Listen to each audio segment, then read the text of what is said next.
Prophets and Kings, Chapter 8. National Apostasy.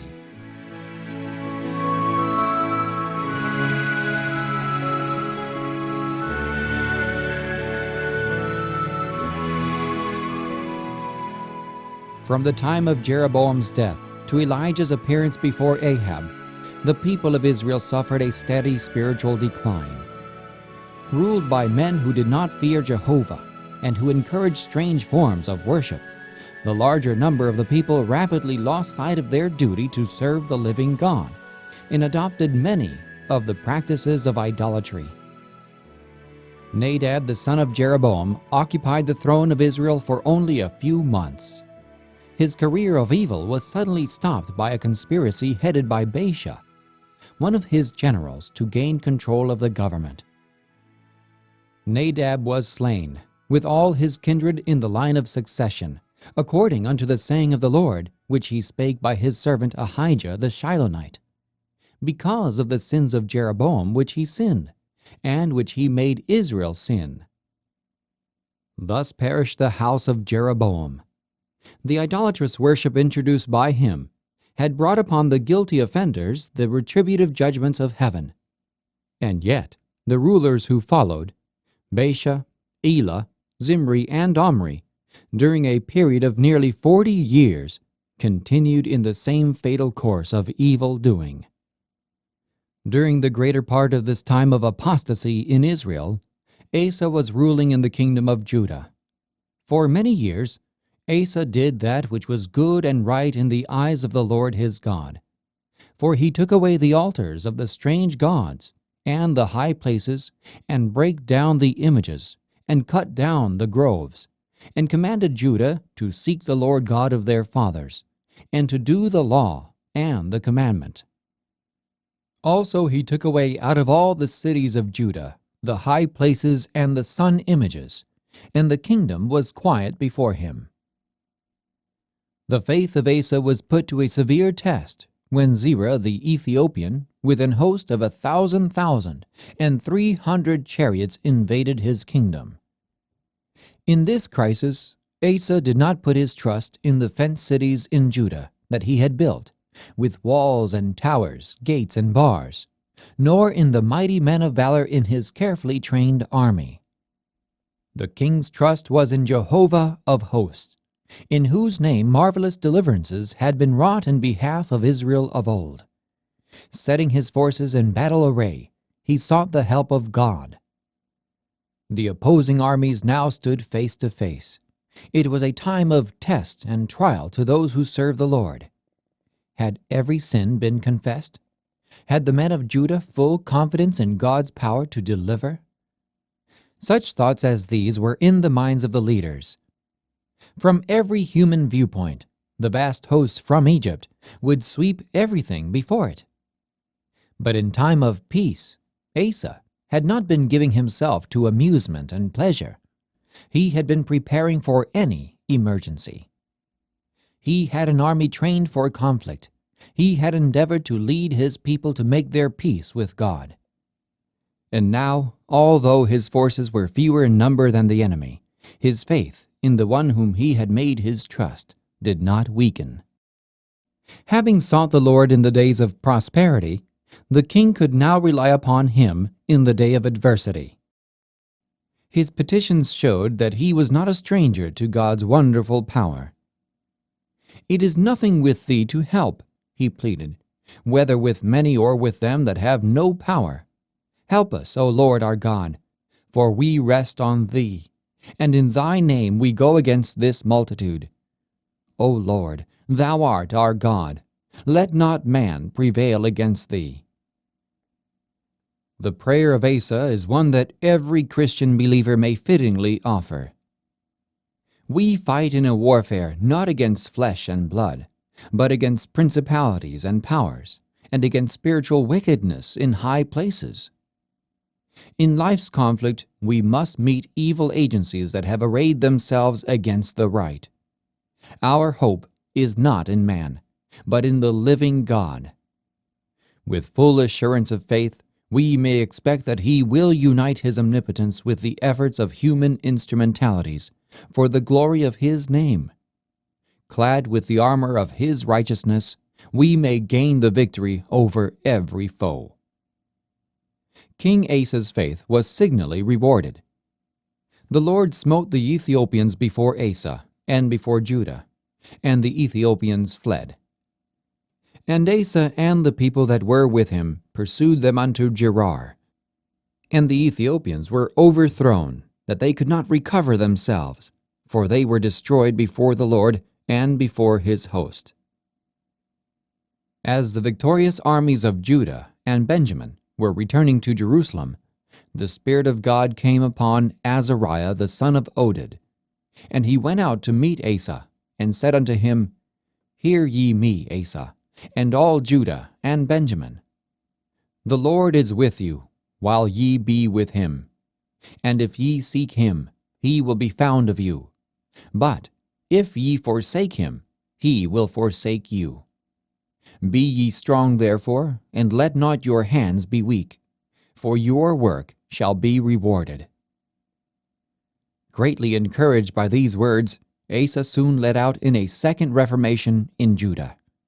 He put away the abominable idols out of all the land of Judah and Benjamin, and out of the cities which he had taken from Mount Ephraim, and renewed the altar of the Lord that was before the porch of the Lord. And he gathered all Judah and Benjamin, and the strangers with them out of Ephraim and Manasseh, and out of Simeon, for they fell to him out of Israel in abundance, when they saw that the Lord his God was with him. So they gathered themselves together at Jerusalem in the 3rd month, in the 15th year of the reign of Asa. And they offered unto the Lord the same time of the spoil which they had brought, 700 oxen and 7,000 sheep. And they entered into a covenant to seek the Lord God of their fathers with all their heart, and with all their soul. And he was found of them, and the Lord gave them rest round about. Asa's long record of faithful service was marred by some mistakes, made at times when he failed to put his trust fully in God. When on one occasion the king of Israel entered the kingdom of Judah and seized Ramah, a fortified city only 5 miles from Jerusalem, Asa sought deliverance by forming an alliance with Ben-Hadad, king of Syria. This failure to trust God alone in time of need was sternly rebuked by Hanani the prophet, who appeared before Asa with the message, Because thou hast relied on the king of Syria, and not relied on the Lord thy God, therefore is the host of the king of Syria escaped out of thine hand. Were not the Ethiopians and the Lubims a huge host, with very many chariots and horsemen? Yet because thou didst rely on the Lord, he delivered them into thine hand. For the eyes of the Lord run to and fro throughout the whole earth, to show himself strong in behalf of them whose heart is perfect toward him. Herein thou hast done foolishly. Therefore from henceforth thou shalt have wars. Instead of humbling himself before God because of his mistake, Asa was wroth with the seer, and put him in a prison house, for he was in a rage with him because of this thing. And Asa oppressed some of the people the same time. In the 39th year of his reign, Asa was diseased in his feet, until his disease was exceeding great. Yet in his disease he sought not to the Lord, but to the physicians. The king died in the 41st year of his reign, and was succeeded by Jehoshaphat his son. 2 years before the death of Asa, Ahab began to rule in the kingdom of Israel.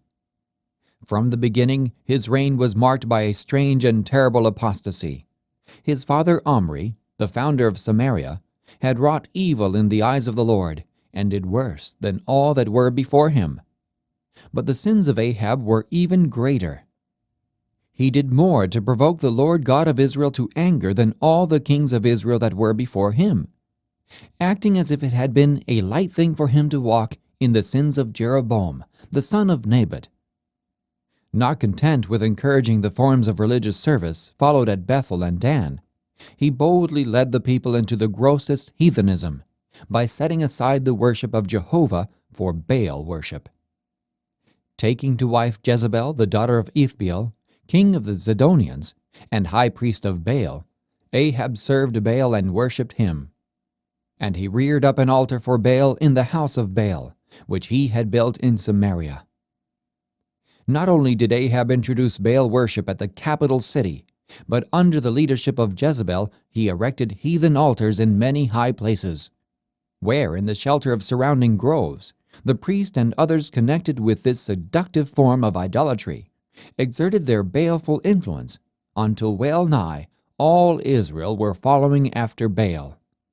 There was none like unto Ahab, who did sell himself to work wickedness in the sight of the Lord, whom Jezebel his wife stirred up. And he did very abominable in following idols, according to all things as did the Amorites, whom the Lord cast out before the children of Israel. Ahab was weak in moral power.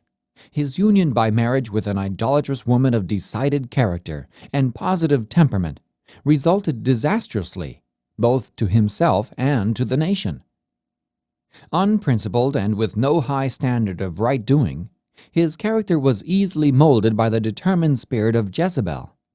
His selfish nature was incapable of appreciating the mercies of God to Israel and his own obligations as the guardian and leader of the chosen people.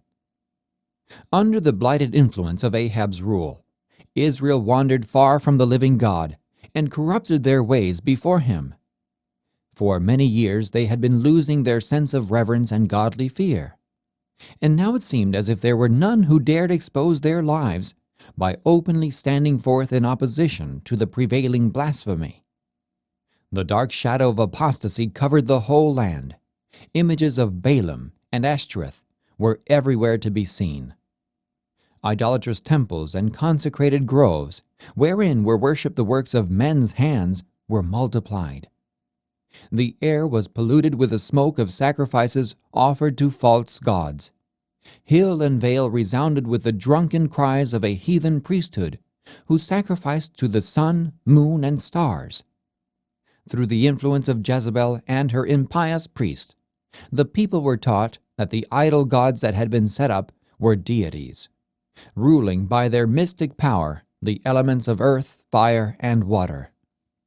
All the bounties of heaven, the running brooks, the streams of living water, the gentle dew, the showers of rain which refresh the earth and cause the fields to bring forth abundantly, were ascribed to the favor of Baal and Ashtoreth, instead of to the giver of every good and perfect gift. The people forgot that the hills and valleys, the streams and fountains, were in the hand of the living God, that he controlled the sun, the clouds of heaven, and all the powers of nature. Through faithful messengers the Lord sent repeated warnings to the apostate king and the people. But in vain were these words of reproof. In vain did the inspired messengers assert Jehovah's right to be the only God in Israel. In vain did they exalt the laws that he had entrusted to them. Captivated by the gorgeous display and the fascinating rites of idol worship, the people followed the example of the king and his court, and gave themselves up to the intoxicating, degrading pleasures of a sensual worship. In their blind folly they chose to reject God and his worship. The light so graciously given them had become darkness. The fine gold had become dim. Alas, how had the glory of Israel departed? Never before had the chosen people of God fallen so low in apostasy. Of the prophets of Baal, there were 450, besides 400 prophets of the groves. Nothing short of the miracle-working power of God could preserve the nation from utter destruction. Israel had voluntarily separated herself from Jehovah, yet the Lord, in compassion, still yearned after those who had been led into sin. And he was about to send to them one of the mightiest of his prophets, through whom many were to be led back to allegiance to the God of their fathers. The end of chapter 8 of Prophets and Kings.